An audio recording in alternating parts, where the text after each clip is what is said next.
I didn't believe most of the stories when I first started reading them.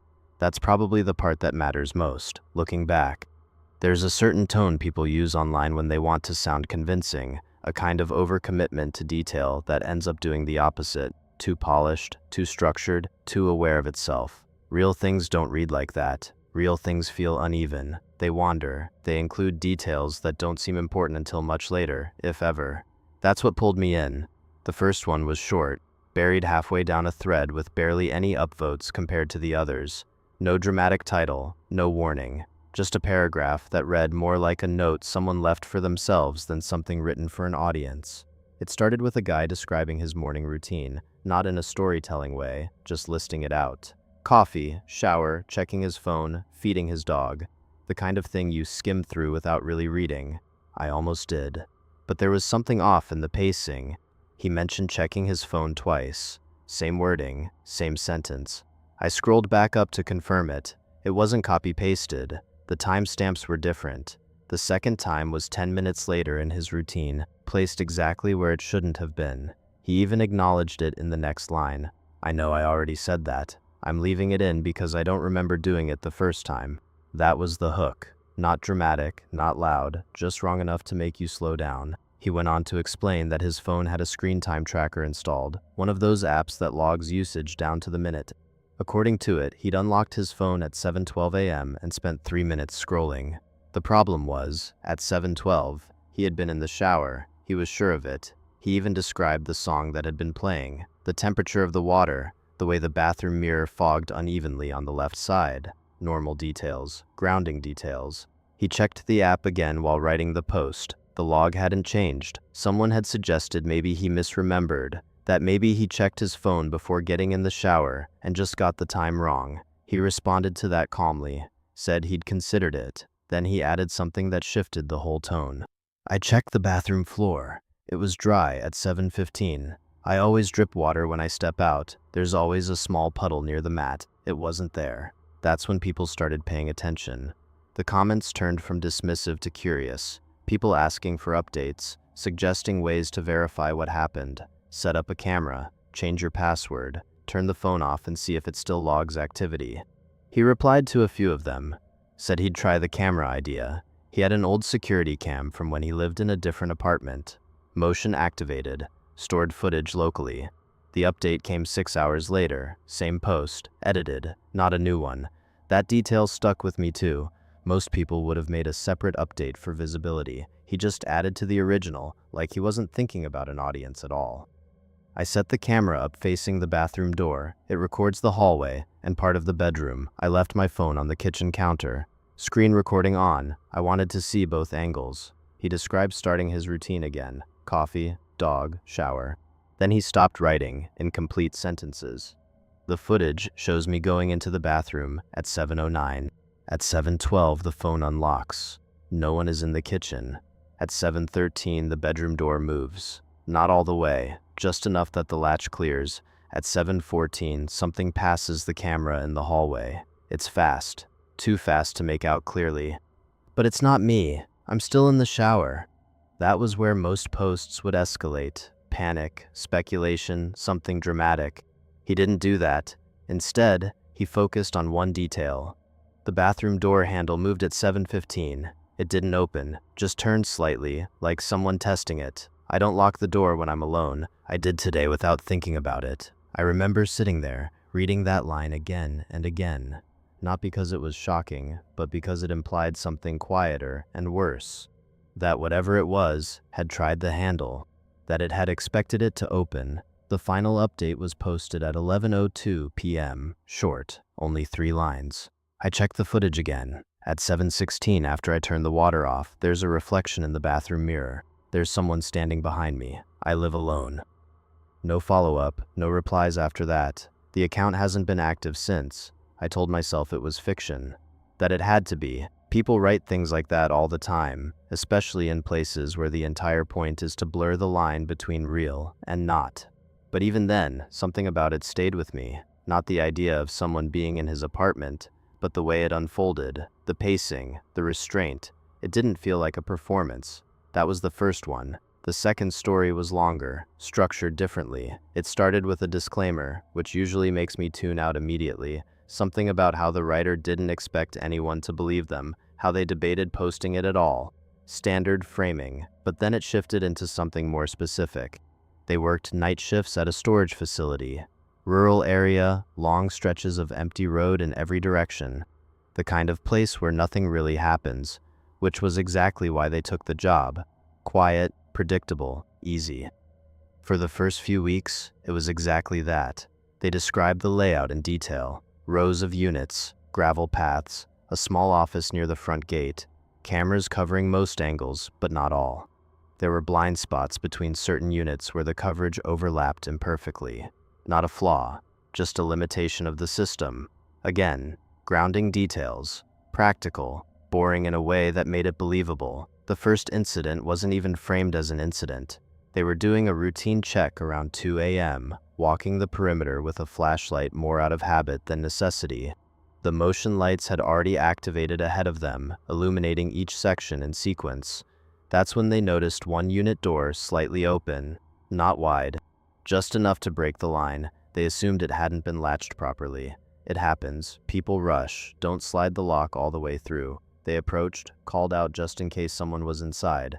No response. They pulled the door up. Empty unit, concrete floor, bare walls. But there was a smell, not strong, not immediately identifiable, just wrong. They described it as, like damp fabric left in a sealed container for too long. Not rot, not decay, something stale and enclosed. They closed the door and made a note to check the logs in the morning. That was it. No escalation. No fear. But the next night, the same unit was open again, and this time, it wasn't empty. The way they described it made it harder to picture. Not easier. There was no clear image offered, no convenient shape for the mind to settle on. Just fragments, each one grounded enough to feel real, but incomplete enough that you couldn't assemble them into something stable. It was inside the unit, against the back wall, not standing, not sitting, folded maybe, like something that had too many joints and didn't know what to do with them. They didn't say they were scared, not immediately. They wrote that their first reaction was confusion, the kind that comes from seeing something where it doesn't belong, but not yet understanding why it shouldn't be there. They called out again, louder this time. No response. The thing didn't move. That was the part that made them step closer. Movement would have clarified it, given it intent, direction, something to react to, but it stayed completely still, and in that stillness, it almost became part of the room. Another object, something placed there. They took a few steps in, enough for the motion light above the unit to fully engage. The light flickered once, then stabilized, and in that moment, the shape changed. Not physically, not in the sense of shifting position, but the way it was perceived. Buzz snapped into something more defined, like a pattern resolving when you finally focus your eyes correctly. It was facing me. I know that because there was a front to it now. I couldn't see a face, but I knew which side was looking. They stopped there for a while in the post, a paragraph break that lingered longer than it should have. When they continued, the tone had shifted slightly. Still controlled, still deliberate, but with an edge of something held back. I stepped out of the unit and pulled the door down. I don't remember deciding to do that. It felt like something my body did before I had time to think about it. They locked it, checked the latch twice, then walked back to the office without looking over their shoulder. That detail came up again later. I didn't look back. I don't know why that feels important, but it does. They spent the rest of the shift inside, watching the camera feed. The unit wasn't in a blind spot, but the angle was limited. You could see the door clearly, the gravel in front of it, the edge of the adjacent unit. Nothing moved, nothing approached. At 4:17 a.m. the door opened. Not quickly, not dramatically. It lifted an inch, paused, then continued in a slow, steady motion until it was halfway open. Then it stopped. No one visible, no shadow crossing the frame, just the door, now open. They rewound the footage 3 times while writing the post, trying to catch something they'd missed. There was nothing there. I know how this sounds. If I was reading this, I'd say it's a camera glitch, or someone just out of frame. But I was there. I know the angles. There's nowhere to stand where you could lift that door without being seen. They didn't go back out to check it. They stayed in the office until sunrise, watching the screen, waiting for something else to happen. Nothing did. When the morning shift arrived, they told the manager a version of the story. Not the whole thing, just that a unit had been left open twice, and the lock might be faulty. The manager checked it himself. The unit was empty. No smell this time, no sign that anything had been inside. The lock worked perfectly. That should have been the end of it. It wasn't. Over the next week, small things started to shift, not obvious at first, not enough to immediately connect them. A unit that had been closed appearing slightly ajar on camera, then closed again when checked in person. Motion lights triggering in sequence down empty rows. The kind of glitches you can explain individually if you're willing to accept coincidence. They documented each one in the post as it happened. Not dramatized, not exaggerated, just timestamps, observations, and what they did in response. It built a pattern slowly. Always the same section of units. Always between 2 and 4 a.m. Always just outside the camera's ability to fully capture what was happening. Then came the part that changed everything. I started hearing something, not through the cameras, inside the office, a sound like something dragging across concrete, slow, irregular, too heavy to be an animal, but not consistent enough to be mechanical. They wrote that it always came from the same direction, the row where the original unit was located. It never got closer, never louder, just present. The first few nights, they ignored it, closed the office door, turned the volume up on their phone, focused on anything else. But ignoring it didn't make it stop. It made it more noticeable. There's a point where not reacting becomes its own kind of attention, like you're pretending not to see someone who knows you can. That line stuck with me in the same way the first story had. Quiet, almost throwaway, but loaded with implication. On the 8th night, they decided to confront it. Not out of bravery. They were clear about that. Curiosity, or maybe frustration. It's hard to tell the difference after a while. They took the flashlight and walked the same road as before, timing it so they'd reach that row just after 2 a.m. The motion lights came on ahead of them, one by one. The air felt different this time. They didn't describe it in any supernatural way. No sudden cold, no dramatic shift, just a subtle change in how sound carried. Like the space was more enclosed than it should be, like the rows were closer together than they were during the day. They reached the unit. The door was closed, the lock was in place, everything exactly as it should be. The dragging sound stopped. Not faded, stopped. They stood there for a while, listening to the silence settle back into its usual shape. Then they did something they hadn't done before. They knocked. 3 times. The sound echoed down the row, bounced off metal and concrete, and disappeared. For a few seconds, nothing happened. Then, from the other side of the door, something knocked back, not immediately after, not in the same rhythm, but clearly in response. 3 knocks, slightly slower, like it was copying me without understanding timing. They stepped back, not running, not panicking, just creating distance. The next part was the last full paragraph they wrote before everything changed. I went back to the office and checked the camera. The unit door never moved. It stayed closed the entire time, but I heard it. I felt it through the metal when I knocked. Something was on the other side. The final update was posted the following night, shorter than the rest, less structured. I checked the unit again. There's a new lock on it. I didn't put it there. It's on the inside. The third story didn't feel like it belonged in the same category as the first 2. It wasn't about a place or a pattern you could observe from a distance.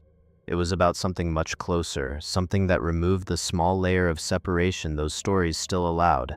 It started with a sentence that didn't try to hook you. I think my brother came back, but I don't think it's him. No build-up, no context, just that. They explained that their brother had died 8 months earlier. Car accident, late night, wet road, a turn taken too fast. The kind of thing that happens often enough that it doesn't feel unusual until it happens to you.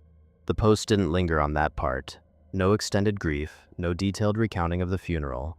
Just enough information to establish that he was gone, and that everyone had accepted that. Then, 3 nights before they wrote the post, someone knocked on their front door. It was just after midnight. They weren't expecting anyone. They checked the peephole and saw him standing there. Not a resemblance. Not someone who looked similar. Him. Same jacket he used to wear. Same posture, slightly hunched like he was always leaning into a conversation. Even the small scar on his chin from when they were kids, and he fell off a bike. I didn't open the door. I just stood there and watched him through the peephole for maybe 10 seconds. He didn't knock again. He just stood there, looking straight ahead. They called their parents, woke them up, told them what they were seeing. Their father drove over immediately, 15 minutes. They stayed on the phone the entire time, eyes fixed on the door. When their father arrived, the porch was empty. No sign anyone had been there. No footprints, no car on the street. That should have been enough to dismiss it. Stress, grief, the mind filling in shapes where it wants to see something familiar. That's what the comments said. That's what they said they tried to believe. Then it happened again. The next night, same time, same knock. This time, they opened the door. They didn't explain why, not fully. I think part of me wanted to prove it wasn't real, that if I opened the door, there'd be no one there and I could stop thinking about it. But there was someone there. He stepped inside without waiting to be invited. That detail was written plainly, without emphasis, but it shifted the entire tone of the story into something colder. He walked past me like he knew the layout, like he'd done it 100 times before. They followed him into the living room, trying to reconcile what they were seeing with what they knew to be true. He sat down on the couch, looked around the room slowly, taking things in. Then he looked at them. "I'm sorry about the car." That was the first thing he said, not "I'm back," not "you won't believe this." An apology. They asked him what he meant. He tilted his head slightly, like he didn't understand the question. "The car. I shouldn't have been driving that night." They wrote that his voice sounded right. Not distorted, not off. Exactly the way it used to sound. That was what made it worse. They started asking questions. "Where have you been? How are you here? Do you know what happened?" He answered some of them, not directly, not clearly, but enough to keep the conversation moving in a way that felt almost normal. "I was gone. Now I'm not. I thought it would be different." That was the closest thing to an explanation he gave. They let him stay for about an hour. They talked about small things, things that didn't matter, old memories, shared jokes, the kind of conversation you have when you're trying to avoid something sitting just beneath the surface. Then, at some point, they noticed something that hadn't been obvious at first. He wasn't blinking, not often, not at the same rate a person should. It wasn't constant. He did blink occasionally, but there were long stretches where his eyes stayed open just a little too long. I started counting without meaning to. At one point, it had been almost a full minute. They asked if he was okay. He smiled, a normal smile. "I'm fine." But it didn't feel like reassurance. It felt like repetition, like a response chosen because it fit, not because it was true. When he left, he didn't say goodbye. He just stood up, walked to the door, and stepped outside. They watched him from the window as he stood on the porch for a few seconds, then walked down the path and out of sight. No car, no sound of footsteps fading, just gone. They didn't sleep that night, or the next. They spent the time going over everything they could remember, trying to find something that proved it wasn't real. They checked old photos, compared details, looked for inconsistencies. There weren't any. He knew things no one else would know, things I never told anyone, things that only happened when we were alone. That was the part they couldn't explain away. The third night, they didn't wait for the knock. They sat by the door, watched the clock. At exactly 12:14 it came. 3 knocks, same as before. They opened the door immediately. He was there, but something was different, subtle, hard to define. I think it was the way he was standing, closer this time, not at the edge of the porch, right up against the door. He stepped inside again, same path, same movements, but faster, less hesitation, like he was becoming more familiar with the space. They didn't sit down this time. They stayed standing, watching him, waiting. I asked him something I hadn't asked before. I asked him what happened after the crash. He didn't answer right away. He looked at them for a long time, longer than any pause in a normal conversation. Then he said, "I couldn't find the door." They asked what door. He didn't respond, just kept looking at them. Then, slowly, he smiled again, and this time, it didn't reach his eyes. "I found yours instead." That was the last full sentence in the post. The update came a few hours later. Short, rushed. "He's here again. He didn't knock this time." The fourth story was the one I almost didn't read. Not because it seemed less interesting, but because by that point there was already a pattern forming, and I wasn't sure I wanted to keep following it. 3 stories, all different on the surface, but built on the same underlying structure. Something small, something explainable, something that shifts just enough to stop being either of those things. This one started with a timestamp, 2:26 a.m. If you're awake right now, check your front door.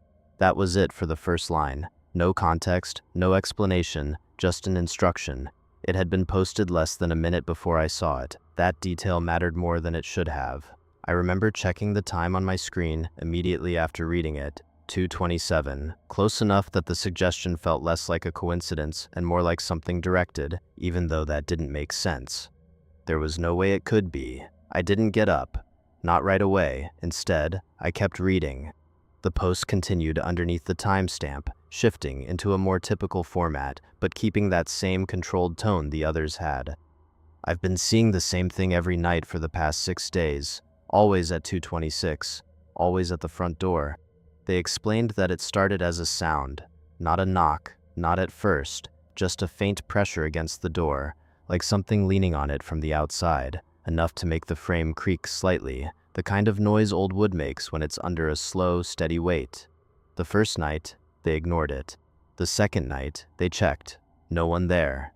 The third night, it happened again. Same time, same sound. That's when they started keeping track. I set an alarm for 2:25 so I'd be ready for it. I wanted to catch it as it happened, not after. They described standing a few feet back from the door, watching the handle, listening to the subtle shift in the wood as the pressure built on the other side. At exactly 2:26, it started. A slow push, not enough to open the door, just enough to test it. They checked the peephole. Nothing, no shape, no movement, just the empty porch, but the pressure was still there. I put my hand on the door. I could feel it. Something was on the other side, leaning. They didn't open it, not that night, or the next.